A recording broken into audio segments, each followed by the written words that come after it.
La question du jour concerne l'examen de juillet 2016 en analyse question 2. Il s'agit donc de calcul d'intégrale avec deux sous-questions. Tout d'abord, calculer en justifiant les calculs, bien sûr, l'intégrale sur dx d'une fraction avec au numérateur sinus exposant 3 de 4x et au dénominateur cos exposant 8 de 4x. Ensuite, calculer, toujours en justifiant les calculs, l'intégrale définie entre moins pi demi et pi demi de l'expression suivante, entre parenthèses x carré e exposant cosinus x moins 2x, multiplié par sinus x, et donc intégration suivant dx.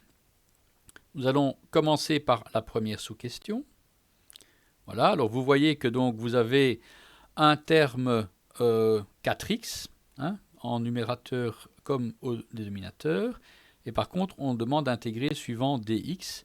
Donc un premier changement de variable utile est de remplacer 4x par t, et à ce moment-là on en déduit que dx est égal à t sur 4, et que l'expression donc de l'intégrale peut être remplacée par 1 quart de sinus exposant 3 de t sur cosinus exposant 8 de t fois dt. Donc vous voyez que j'ai remplacé 4x par t et dx par dt sur 4. Voilà. Alors on voit ici que nous avons une expression impaire, enfin une puissance impaire, de sinus. Et donc on peut clairement dire que c'est sinus de t fois sinus carré de t. Et le sinus carré de t, on sait, avec l'expression bien connue cos carré plus sin carré égale 1, que c'est 1 moins cos carré t, ce que j'ai donc mis ici. Donc cette intégrale-ci, à calculer, devient équivalente à 1 quart fois sinus t fois e exposant moins cos carré t sur cos exposant 8t dt. Et donc là, vous voyez que vous avez une expression qui comprend essentiellement du cosinus t, et puis un facteur sinus t dt. Donc comme vous savez que le cosinus a pour dérivée sinus, ça doit nous inciter, en tout cas cette forme-ci, à réfléchir au changement de variable. Cosinus t est égal à u. Donc j'ai pris u comme variable supplémentaire, parce qu'à ce moment-là, vous avez bien que du, c'est la dérivée de cosinus t fois dt. Donc c'est moins sinus t fois dt. Et vous voyez que cette expression-ci, en posant cosinus t est égal à u, et rapidement, enfin en tout cas on peut trouver rapidement l'équivalence avec l'expression suivante, 1 quart de e exposant moins u carré sur u exposant 8, multiplié par moins du. Vous voyez que le sinus t dt, ça vaut moins du, donc le moins devant, du, et le terme 1 moins cos carré t sur cos exposant 8t devient 1 moins u carré divisé par u exposant 8. Je peux exprimer ça sous une autre forme. Donc je supprime le facteur moins. Et donc j'ai 1 sur u exposant 6. Et je peux dire que c'est u exposant moins 6. Moins 1 sur u exposant 8. Et je peux dire que c'est u exposant moins 8. Donc je peux exprimer ça sous cette forme-ci. Et vous savez aussi, un classique, que quand on doit intégrer une puissance, donc par rapport à une variable, une puissance donnée de cette variable, donc intégrale de x exposant n multiplié par dx, est égale à x exposant n plus 1 divisé par n plus 1 pour peu que n plus 1 ne soit pas égal à 0, c'est-à-dire pour peu que n ne soit pas égal à moins 1. Vous voyez ici que dans le cas qui nous occupe, nous avons du n-6 et du m-8, donc ce n'est pas du n-1, donc nous pouvons appliquer cette formule. C'est ce que nous allons faire. Donc l'intégrale de u exposant moins 6 du, ça donne u exposant moins 6 plus 1 divisé par moins 6 plus 1, autrement dit u exposant moins 5 divisé par moins 5. L'expression u exposant moins 8, avec le signe moins, donc cette intégrale, ce sera donc moins u exposant moins 8 plus 1 divisé par moins 8 plus 1, c'est-à-dire moins u exposant moins 7 divisé par moins 7. Toujours évidemment, quand il s'agit d'une intégrale non définie, de rajouter une constante réelle, puisque l'intégrale non définie est définie à une constante près, enfin est calculée plutôt à une constante près. Donc voilà.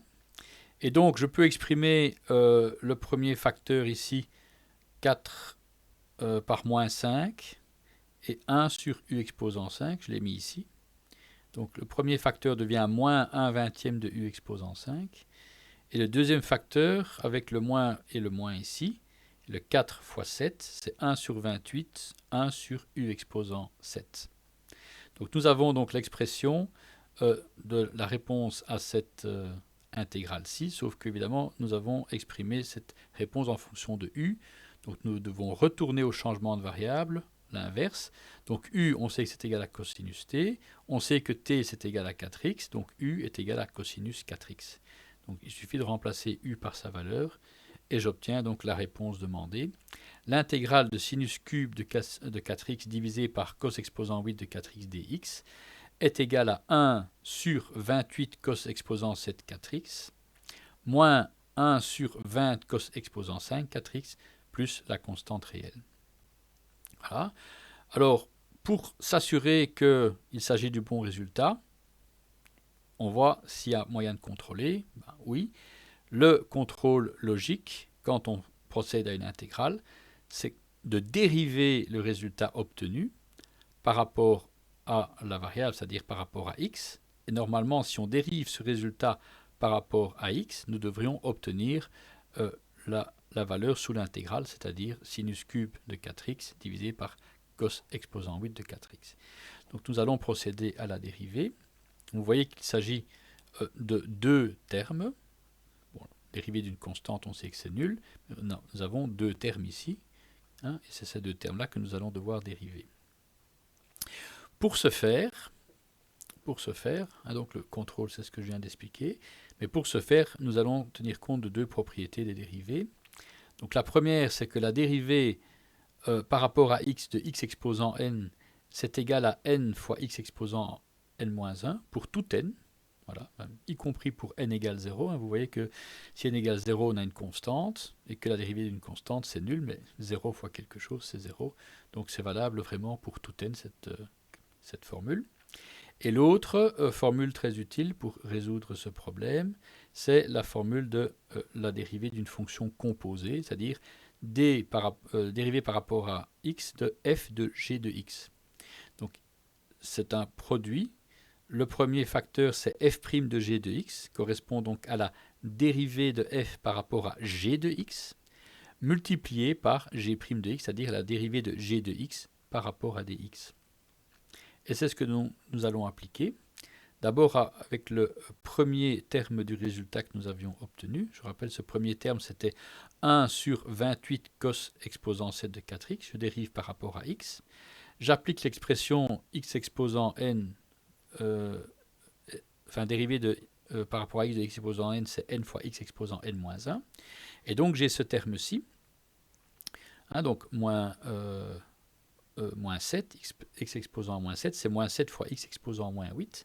Donc c'est 1 sur cosinus exposant 8 de 4x fois moins 7.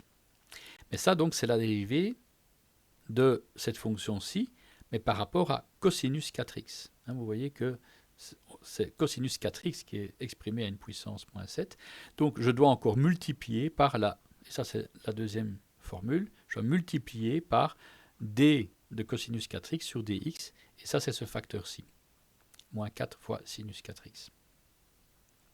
Et donc vous voyez qu'il y a les simplifications remarquables, moins 7 fois moins 7 divisé par 28, ça fait 1.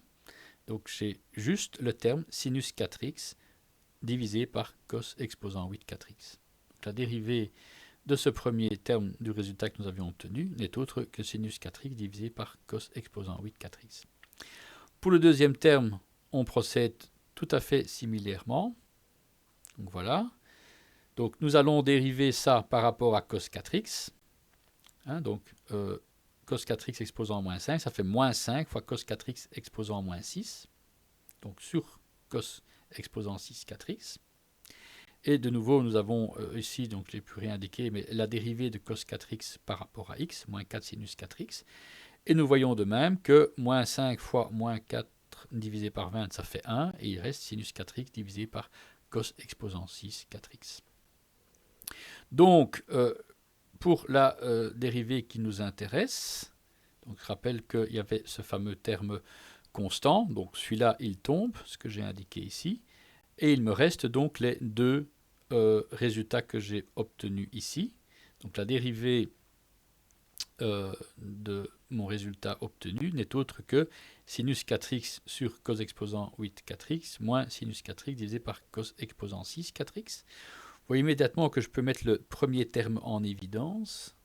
Donc si je mets le premier terme en évidence, ben, il restera 1 pour ce premier terme. Et pour le deuxième terme, ben, ce sera cos exposant 6 divisé par cos, non plutôt cos, donc cos exposant 6 n'est autre que 1, enfin non, oh là là, 1 sur cos exposant 6 4x n'est autre que 1 sur cos exposant 8 4x fois cos carré 4x que j'ai indiqué ici. Voilà, ce terme-ci, cos carré 4x divisé par cos exposant 8 4x devient cos exposant 6. Et vous savez en outre que le 1 moins cos carré 4x n'est autre que sinus carré 4x. Si je multiplie sinus carré 4x par sinus 4x, je trouve bien sinus cube de 4x, et on voit bien que la dérivée par rapport à x du résultat obtenu est autre que la valeur sous l'intégrale initiale. Et donc j'ai ce contrôle, et je peux à présent être certain que ce résultat-ci, à une constante près bien sûr, constitue bien l'intégrale de la fonction demandée. Et ceci donc clôture la première sous-question. Passons donc à la deuxième sous-question. Donc il s'agit d'une intégrale définie. Et donc vous voyez ici que nous avons deux fonctions. Donc c'est une différence de deux fonctions avec une première fonction x carré e exposant cos x et une deuxième fonction moins 2x que je multiplie par sinus x. Bon. Autant la fonction, on va dire x sinus x, l'intégration est a priori facile, autant le x carré exposant cos x fois sinus x dx, ça semble quand même un peu plus compliqué, même très compliqué. Et donc, la question que vous devez vous poser, c'est, si cette intégrale est si compliquée, est-ce qu'il faut vraiment la calculer? Et là, vous devez avoir, je dirais, quelques petits réflexes. Le premier réflexe est de voir que l'intégrale est définie sur deux bornes opposées, de moins pi demi à plus pi demi. Ça doit déjà vous faire réfléchir. En effet, si je considère un nombre quelconque a plus grand que 0 réel, et si je considère une fonction f de x intégrable sur le domaine moins a à a, vous voyez directement que dans l'exemple a vaut pi demi, j'intègre de moins pi demi à plus pi demi, et on voit directement que cette fonction ne présente pas de singularité, il n'y a pas de dénominateur, il n'y a rien du tout, elle est intégrable sur moins pi demi plus pi demi, alors nous devons tenir compte de propriétés remarquables, des propriétés suivantes. C'est-à-dire que si la fonction f de x est paire, alors l'intégrale sur donc, ce domaine qui va de moins a à plus a de f de x n'est autre que l'intégrale de moins a à 0 de f de x plus l'intégrale de 0 à a de f de x, mais avec f de x qui est miroir entre moins a et 0 et a. Donc, dire ça, intégrale de moins a à a de cette fonction n'est autre que 2 fois l'intégrale de 0 à a de f de x dx. Ça, c'est si la fonction est paire. Maintenant, si la fonction est impaire, c'est encore plus simple. Parce que l'intégrale de moins a à a de f de x dx plus l'intégrale de 0 à a de f de x dx, si f de moins x est égal à moins f de x, j'ai la partie comprise entre moins a à 0 de f de x qui va avoir une valeur opposée à celle de l'intégrale entre 0 et a de f de x dx. Donc si je fais la somme des deux, puisque l'intégrale de moins a à a d'une fonction, c'est la même chose de dire que c'est l'intégrale de moins a à 0 plus l'intégrale de 0 à a, si les résultats sont opposés, la somme des résultats est nulle. Et donc, Ça, c'est une propriété très intéressante, parce que ça pourrait dire que si la fonction ici est impaire, ben que je n'ai même pas besoin de calculer l'intégrale. Bon. Ça, c'est première chose à voir. Ensuite, ceci étant, ben, on voit immédiatement que tous les facteurs ici repris sont soit des fonctions paires, soit des fonctions impaires. Et donc là, on va utiliser les caractéristiques des produits de facteurs. Donc si j'ai deux fonctions paires, ben, leur produit constitue une fonction paire. Si j'ai deux fonctions impaires, leur produit est aussi une fonction paire. Et si j'ai une fonction paire par une fonction impaire, enfin une fonction paire multipliée par une fonction impaire, ça me donne une fonction impaire. En fait, c'est le même principe des opérations de multiplication. Hein, plus fois plus, ça fait plus, moins fois moins, ça fait plus, et plus fois moins, ça fait moins. Donc c'est ça, c'est la résultante. Paire fois paire, ça fait paire, impair fois impair, ça fait paire, et paire fois impair, ça fait impair. Maintenant, nous allons rapidement analyser la parité des différents facteurs. Nous avons d'abord un facteur x que vous voyez ici, la fonction est impaire, ça c'est immédiat, hein, moins x est égal à moins x. On a du x carré ici, x carré est une fonction paire, entre parenthèses moins x au carré c'est égal à x au carré. Ensuite, nous avons la fonction cosinus x. Vous savez que la fonction cosinus x est une fonction paire. Cos de moins x est égal à cos de x. Nous avons la fonction sinus x. Sinus x est une fonction impaire. Sinus de moins x est égal à moins sinus x. Et pour finir, puisque cos x est une fonction paire, e exposant cos x sera aussi une fonction paire. Donc voilà, nous allons donc traduire ces caractéristiques avec donc la multiplication de fonctions. Donc le premier terme, c'est x carré fois cosinus x fois sinus x. Donc premier facteur, fonction paire. Deuxième facteur, fonction paire. Troisième facteur, fonction impaire. Produit de fonction paire par fonction paire. Ceci donc, les deux premiers facteurs forment une fonction paire que je multiplie par une fonction impaire, ça me donne une fonction impaire de x. Si j'applique le deuxième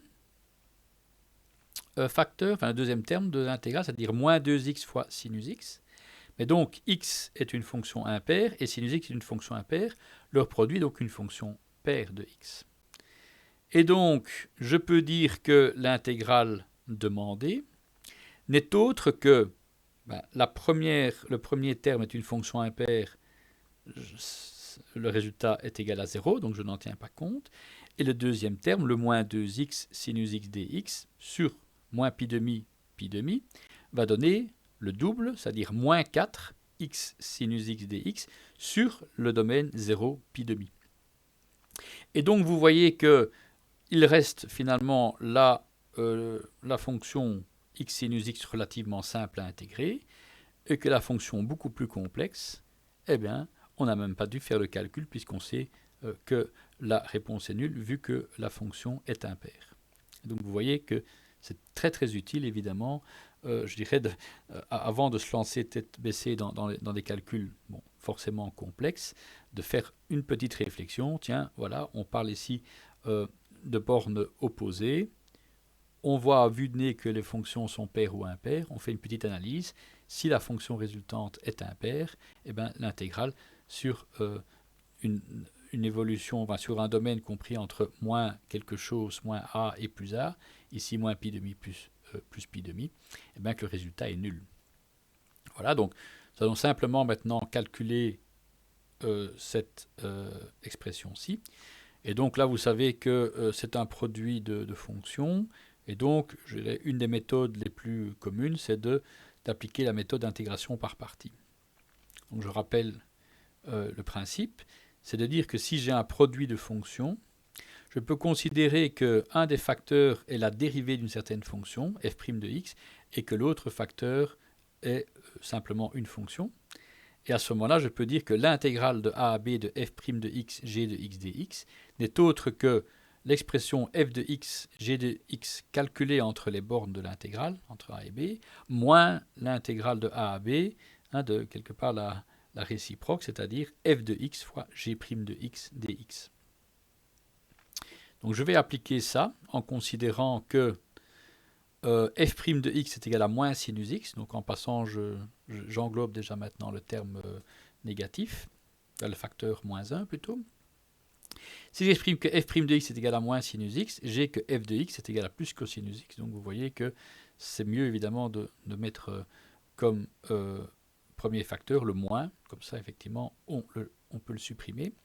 Et le deuxième terme, c'est bien x, et donc g' de x vaut 1.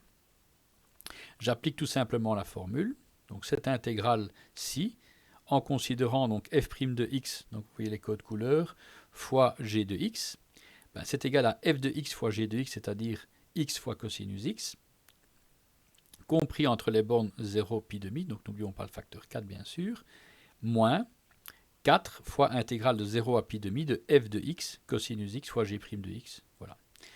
Alors évidemment ici l'intégrale de cosinus x c'est un standard, c'est sinus x.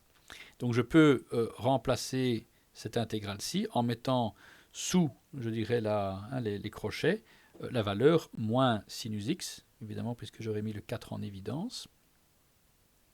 Donc je peux mettre le 4 en évidence, pardon. Je mets le 4 en évidence, j'ai x cosinus x moins sinus x. Et ça, c'est une expression que je dois appliquer entre 0 et pi demi. Et donc, ça, c'est classique. Donc, vous savez que quand je dois appliquer ça entre 0 et pi demi, j'applique la borne supérieure avec un facteur plus et la borne inférieure avec un facteur moins. Donc, j'ai plus 4 fois pi demi cos pi demi moins sinus pi demi, moins 4, entre parenthèses, 0 cos 0 moins sinus 0. Donc vous voyez ici qu'il y a énormément de termes qui sont nuls et que je peux donc laisser tomber. Donc vous voyez d'abord que le cos pi demi vaut 0. Vous voyez que ici j'ai 0 fois cos 0, c'est-à-dire 0 moins sin 0, c'est 0 moins 0. Donc tout ceci peut tomber. Et la seule chose qui reste différente de 0, c'est le fameux sinus pi demi avec un facteur moins qui vaut 1. Donc j'ai 4 fois moins 1. Et donc j'ai immédiatement le résultat demandé, à savoir que intégrale de moins pi demi à plus pi demi de x carré exposant cos x moins 2x, entre parenthèses, fois sinus x dx, n'est autre que moins 4. Voilà, donc ça c'est le résultat de cette intégrale définie, et ceci clôture la question.